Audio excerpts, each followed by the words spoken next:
Nov podcast Večer uživo je to. Dobrodošli in dobrodošli v navdihujoči družbi.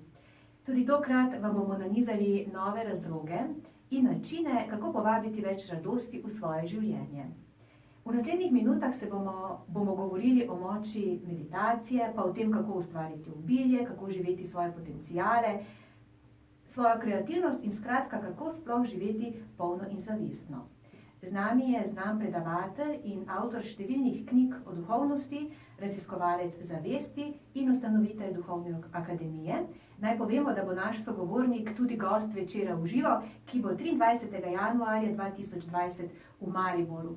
Gospod Adrijan Kezele, dobrodošli. Hvala lijepo, drago da sam s vama. Kako ste? Jako dobro, hvala. Izgledate fajn, tako da to govori res o vašem počutju tako, kot ste, ne? Sicer pa, gospod Kezele, počutje. Koliko je, vi ste učitelj integralne meditacije. Tako je. Kako pomembno je redno prakticiranje oziroma sploh meditacija za kakovost življenja, za dobro počutje? Iznimno je važno. Znači, radi se jednostavno o tome da smo mi danas izloženi izuzetno brzom tempu života, velikim zahtjevima, puno stresa, puno opterećenja, manjka nam energije, odmora i slično. Tako da dodatni odmor koji daje meditacija je od presudne važnosti. Ja sam ovu tehniku, odnosno slične tehnike, naučio prije 4 desetljeća. Da. I redovno prakticiram, dakle redovno meditiram 2 puta dnevno, po jedno 15 do 20 minuta. Dakle, tom dodatnom odmoru zahvaljujem izuzetno puno toga u svom životu, od kreativnosti, sasvim drugačijeg odnosa prema svijetu, prema životu, mnogobrojni problemi koji se pojave, koji bi inače bili gotovo nepremostivi. Sa meditacijom su zapravo samo izazovi i u biti doista smatram da je vještina dobre meditacije nešto što bi svaki čovjek trebao naučiti. To je neka vrsta mentalne higijene. Znači, kao što smo naučili prati ruke, tuširati, tako bi zapravo trebali naučiti smiriti um i očistiti ga od smetnje, recimo tako, prljavštine, da tako kažem, koje skupimo tokom dana i tokom života. Znači, izuzetno je važno meditirati. No, poudarjate, kako zelo pomembno je v bistvu, da gre za neke vrste mentalno higijeno. Pa vendarle ne prakticiramo vsi tega vsakodnevno, ker največkrat je izgovor ali ni časa, ali ni motivacije. Imate vi kak dober predlog za kako motivacijo, da se spraviš? Vi imate dober naslov vaše knjige, Hej človek, spravi se meditirati. Kar naženete, ne? Ja, to je naslov takav. Ali zapravo, ako sam otvoren, radi se jednostavno o tome što ljudi vrlo često pogrešno pristupaju meditaciji i zapravo je sam termin meditacija pogrešno shvaćen, odnosno pod tim nazivom ide jako puno toga. Znači, čak i druge tehnike koje u suštini nisu meditacija, nego su nešto drugo. I onda te druge tehnike nisu lagane za prakticirati. Znači, na primjer, koncentracija i meditacija nisu iste stvari. Vizualizacija i meditacija također nisu iste stvari. Obično koncentracija zahtijeva puno napora i teška je. I za to vam treba onda motivacija. Morate se natjerati da idete to raditi jer je teško i naporno. Dok s druge strane, ako radite ispravan proces meditacije, onda je to vrlo ugodno. Dakle, meditacija bi se mogla definirati kao smirivanje mentalne aktivnosti. To znači nema dodatnih aktivnosti, nema naprezanja, nema onog nekakvog napora koji bi vas dodatno iscrpio, nego dapače. Meditacija je smirivanje i duha i tijela i čovjek se sjeća vrlo ugodno. Tako da recimo kod meditacije nemate taj problem zašto bi išao meditirati, jer recimo većina ljudi koji nauči meditaciju jedva čeka da dođe vrijeme da može sjesti i da se upusti i da jednostavno sve pusti drugo, tako da je to vrlo ugodan proces. I dodatno jedanput kad shvatite koliko je to dobro, ne treba vas tjerati, dapače žao vam je, na primjer, kad propustite meditaciju, jer dogodi se i to normalno, život traži svoje, pa onda ne stignete baš uvijek, ali taj osjećaj koji imate je sličan osjećaju kao recimo, jer vas neko treba tjerati da se istuširate. Ne, jer kad se istuširate, poslije toga se osjećate svježije, bolje, dobro, ne? I žao bi vam bilo da to ne napravite, kad ne stignete. Ne? Tako isto i sa meditacijom. U biti vam ne treba posebna meditacija, posebna motivacija. Meditacija sama sebe motivira. Tako je. Pa kako, a je pomembno, vi pravite meditirate 2-krat na dan? Da. Da je zjutraj zvečer oziroma kako? Jutro i popodne obično. Popodne. Znači, jer navečer idem spavati. Aha. Znači, nema potrebe. Ne? Meditacija je priprema za aktivnost. To je jako bitno razumjeti. Nekad ljudi meditaciju smatraju, meditirat ću kad su nekakve posebne okolnosti ili kad budem imao vremena. A zapravo je meditacija upravo situacija kad se vi pripremate za aktivnost. Znači, nakon meditacije uvijek ide posao. Ne? Znači, prije posla, recimo, odmeditirati, pa posle posla, tako da se osvježite i odmorite za eventualno slobodno vrijeme, obitelji i sve ono što radite za sebe. Ne? Znači, meditacija ide prije aktivnosti. Aha. Ker pa slišimo včasih, ne, nam kakšni učitelji meditacije rečejo, da je v redu, če med meditacijo zaspiš. Pa je, u redu je, zašto ne? Ako tijelu treba sna, onda će tijelo zaspati. I ako to je isto tako odmor, to je u redu. Mada cilj meditacije nije spavanje, ne? To znači da vam treba spavanje, znači da trebate malo neke druge stvari u životu promijeniti. Cilj meditacije je stanje koje se zove odmorna budnost. Dakle, to me je zanimalo. Kad se mentalna aktivnost smanji i svijest postepeno dođe u stanje u kome nema sadržaja, dakle nema ni misli, ni emocija, ni nekakvih drugih događanja, ali ostaje budnost. Dakle, meditacija nije padanje u neki trans, nije gubitak svjesnosti, vi ste dalje prisutni, osjetili dalje rade, dakle vi čujete, osjećate oko sebe, vašu okolinu, ali ste mirni. I to je jedno vrlo, vrlo ugodno stanje, koje je poznato 1000 godina unatrag, ali nekako smo ga mi izgubili iz vida i život nas je odveo sasvim neku drugu priču. A to je tako jednostavna vještina koju bi zapravo trebali naučiti od malih nogu. Od roke. Tako je, od roke, da. Ja sam inače podučavao integralnu meditaciju, mogu naučiti djeca od 4-5 godina. Pa su vjerojatno bolj dojemljivi, su bolj odprti. Pa, mislim, njima to ide onak, vrlo, vrlo lako. Naravno što. A što se tiče učenja meditacije, to zapravo moram reći da zapravo najviše problema sa meditacijom imaju oni koji su prije toga učili neke druge vrste meditacije koje zapravo uključuju koncentracije, vizualizacije i onda očekuju neka čuda, a ovo je tako jednostavan proces koji zapravo svako može napraviti. Če razumem, to je tako naraven in spontan proces, ki ga lahko naredi vsak sam, oziroma ko se naučimo nekih, oziroma spoznamo neka, vi ste učitelj integralne meditacije, tudi v tem bova, a pa vendarle marsikdaj kdo upozori, da pa ni v redu tale vodena meditacija. Pa ja ne bih rekao nije u redu, znate. Mislim, vođena meditacija zapravo nije meditacija, nego više manje vizualizacija. A to smo pre rekla. Znači, to je situacija u kojoj vam netko sa strane govori što da radite i vi onda slijedite taj sadržaj, misli, znači zamišljate, osjećate to što vam se kaže. Tu ima malo i sugestije uključene u tu priču.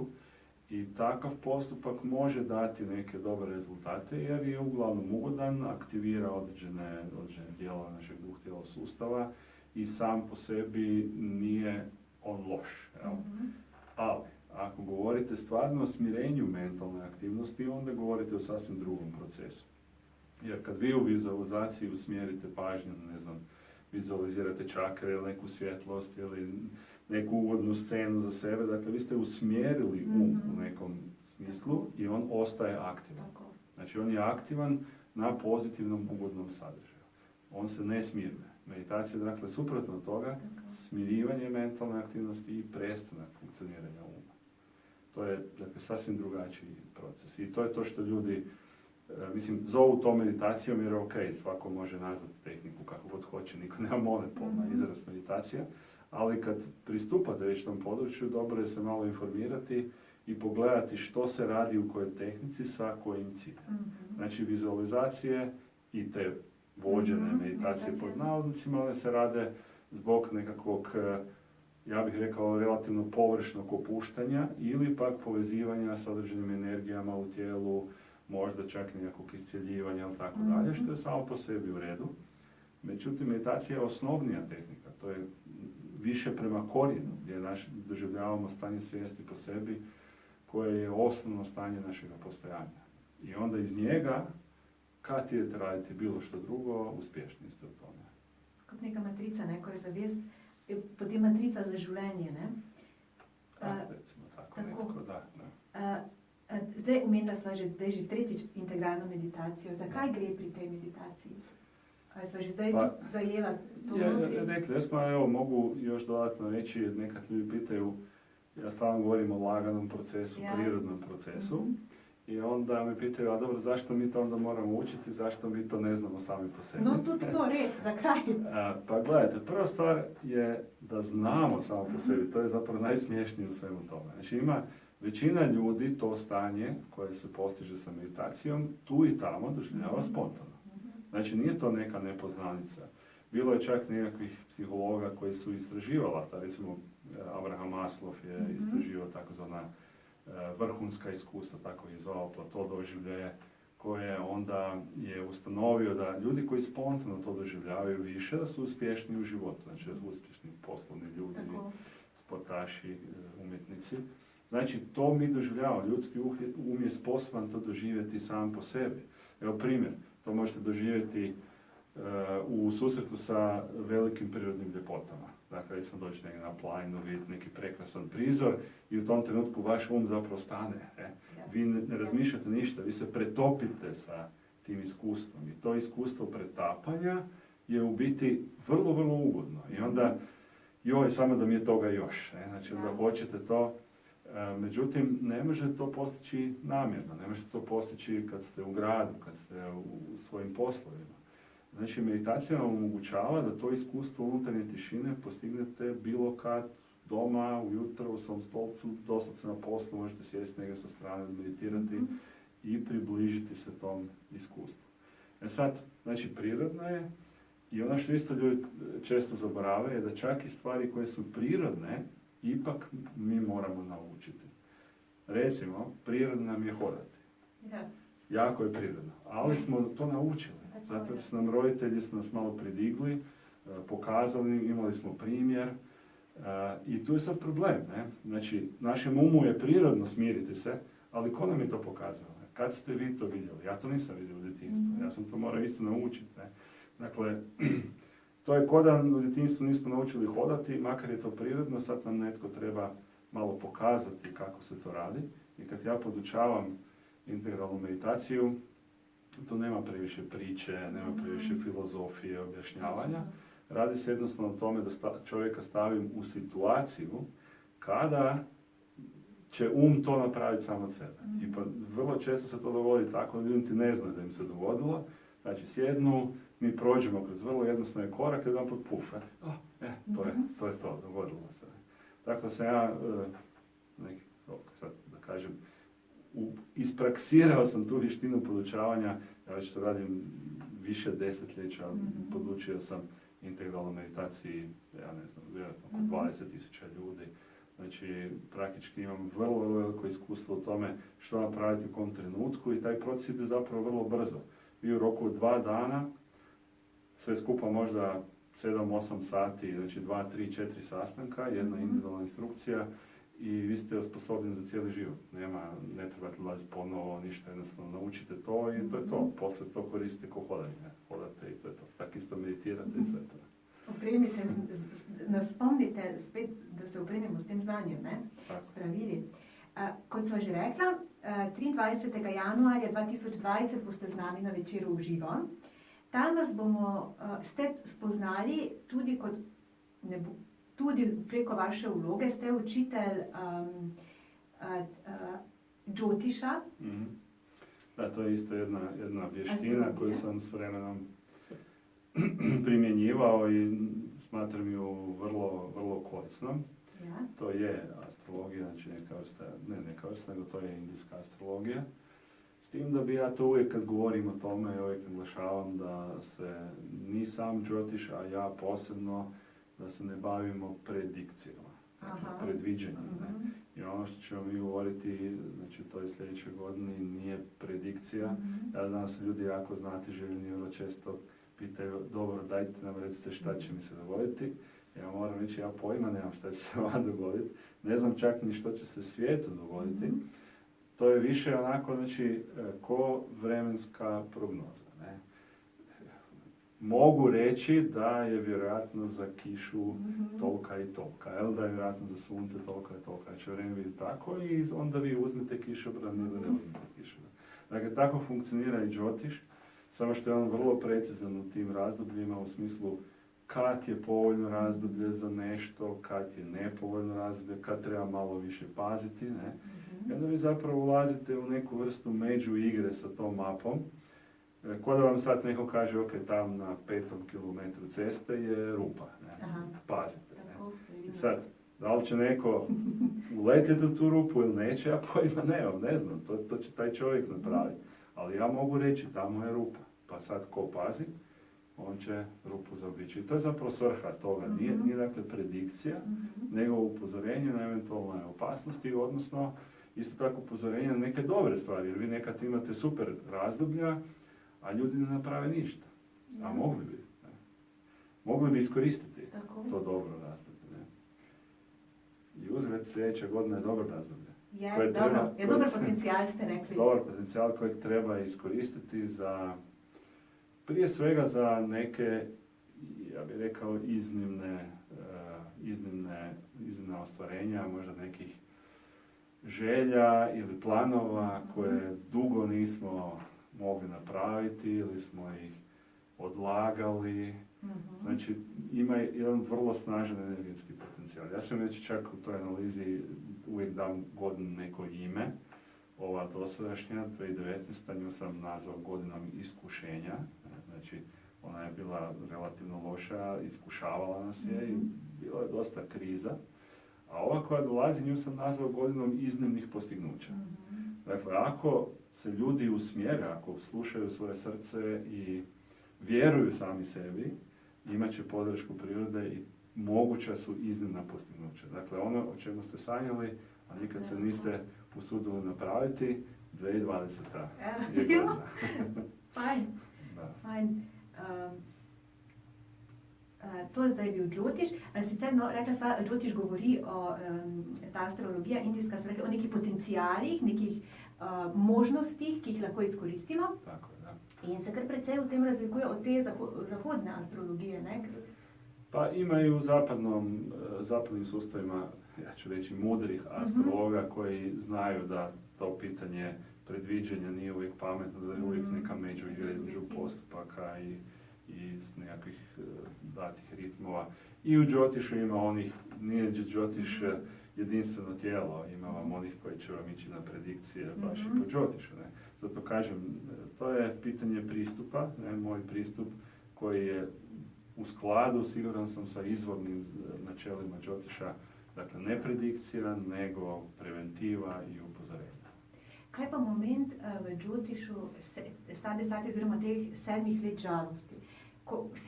To imamo 3-krat v življenju, kako mogoče malo na kratko o tem. Zavisi koliko živite. Ja, no, točno, dobro, tako poprečju.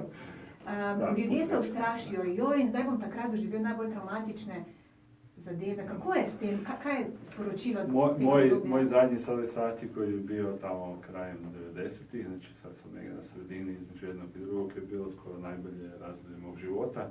Tada sam napisao i najviše knjiga, čini mi se. Pokrenuo sam mnoge stvari koje su bile značajne kasnije.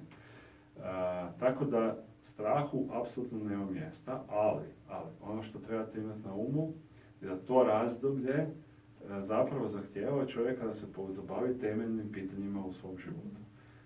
Ako se bavite površinskim stvarima, na primjer, ne znam, trčite za poslom, karijerom, novcima i uopće ne razmišljate ni o čemu, o nekakvim dubljim pitanjima, da, sadesati može biti teško razdoblje, jer njegova je karakteristika da obično oduzima ono ljudima do čega im je stalo na toj površinskoj razini.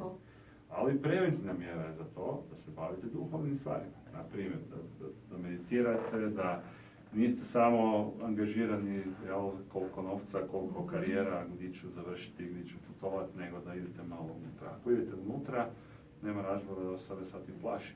To je samo tako razdoblje. Kao što je vrijeme za spavanje i vrijeme za budnost, tako je vrijeme za duhovnost, to je sada sati. I eventualno vrijeme za vanjske stvari. Da postavljamo nove temane, prioritete, ne? Te kakovostnejše, ne? Za življenje v tem obdobju. Tako je. Čisto tako. Idemo unutra i... maske padejo. Tako je. To je sada sati. Nema straha. Meni se tudi ravno kar izteka in jaz sem v teh 7 letih imela totalno transformacijo. Res. Dobro, nadam se na dobro. Ja, točno to. Ampak sem se ustrašila, ko je to, se je poklopilo. Ja. Potem pa, gospod Kezele, še eno znanje, še ena modrost, ki jo bomo prav tako spoznali 23. januarja, in sicer znanje arta. Tako je, da. Ki se pa dotika področja obilja. Tako je, da. Znači, arta je jedno od 4 glavna životna cilja iz filozofije i svjetonazora kojem pripada i Džotiš. Znači, kaže se da čovjek u životu treba imati kamu, artu, darmu i mokšu. To su sanskritski nazivi. A znači, kama je zadovoljstvo ili sreća. Znači, morate biti sretni, mora vam biti dobro, morate se osjećati dobro. Drugo je arta, to znači obilje. Znači, morate živjeti u obilju. Treća je dharma, to znači životna zadaća. Znači, da pronađete neko svoje mjesto pod suncem. I četvrto je mokša ili sloboda. To je isključivo duhovni cilj. Sva ta 4 cilja su isprepletena i zapravo se kaže da ne možete imati ispunjen život bez jednog od njih. Naprimjer, ako ne nađete svoje mjesto po sunce, možete vi imati, recimo, materijalno svašta, ali nećete biti zadovoljni. Znači, niste sretni, odmah vam i kama otpada. Ako nema mokše, to je ovo oslobođenje, to su ti duhovni ciljevi, onda vam ove vanjske stvari isto tako baš ne služe puno toga. Znači, sve mora biti posloženo kako treba, a svako od tih područja ima neke svoje zakonitosti. Obilje ili arta je naravno vrlo zanimljivo. Svi imamo vedno premaj se nam zdi obilje, da je pomankanje. Da, tako je. I zbog toga je vrijeme, zapravo sljedeće godine je vrijeme kad se o tome treba pričati. Između ostalog sam zato izabrao tu temu i malo ću više, ne samo na ovom što imamo na večeru, nego ću i kasnije tokom godine malo više pričati o tome, baš zbog toga jer su kozmički ritmi naklonjeni takvim aktivnostima. Arta je, evo da kažem, to je zapravo nije toliko, to je u biti stanje svijesti. Arta je stanje svijesti, to je najvažnija stvar koju kad se tome pristupa, ne ju gledati kao, sad ću stvoriti nešto materijalno izvana. To je stanje svijesti gdje mi stalno stvaramo nešto novo, to je zapravo definicija arte. Dakle, stanje u kojem ste vi u stalnom procesu stvaranja. I možda još točnije reći, arta nije stanje, arta je taj proces u kojem ste vi stalno i koji nije statičan, gdje zapravo imate ulaz i izlaz. I tu negdje na tom tragu se odvija učenje arte. Ja ću na predavanju pokušati predstaviti neke od osnovnih načela i postoje zapravo 3 trojna načela o kojem govori arta.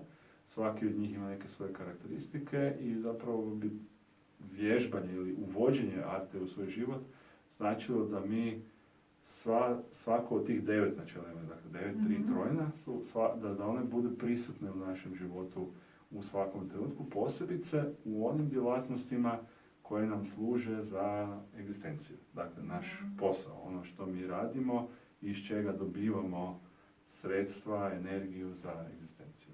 Dakle, arta se primjenjuje na to područje. Da smo malo namignjena več pa januarja. Apsolutno, druženje. imamo Pa sat, že. sat i pol, 2 Tako, sata. tako. Zdaj pa, ker mi vedno rečemo, ti naši podcasti Večer v živo navdihujejo. Imamo navdihujoče sogovornike in na koncu me vedno zanima, gospod Kezele, kaj pa vas v življenju najbolj navdihuje? Pa meni je to malo teško reći jer ja sam toliko sretan s nekim Ja. malim stvarima. Evo recimo vidim ovu vašu šalicu narančastu. In vas že razveseli. Da, cijelo vrijeme ima Red. dobar dizajn tak i onda ponekad vidim neki cvijet pa se razveselim ili tako. Znači, već dugo vremena zapravo živim u, što se kaže, u sadašnjem trenutku. Ne brinem previše o tome što će biti sljedeće godine. Živim svaki dan kao da je zadnji, jer nikad čovjek ne zna, možda je zadnji, ne. Mene navdihuje življenje, ja bih tako rekao, ne. Život je taj sam, on ima toliko sadržaja, toliko malih stvari koje ljudi propuštaju, jer su stalno negdje drugdje, stalno razmišljaju nečem drugom. Znači, sam život, toliko ljepote, toliko zadovoljstva, samo pričekate, pogledate i tu ste. To je jednostavno, da. Hvala lepa. Hvala lepa za navdihujoč pogovor. Se pravi, vidimo se 23. januarja na Večeru v živo v Mariboru. Zdaj pa naše podcaste, več vsebin, Večer v živo najdete, kot že veste, na spletnem naslovu večer.com/v živo, na Facebook strani Večer v živo in na YouTube kanalu. Z vami sem bila Maja Furman, srčno in srečno, do kmalu. Hvala. Hvala vam.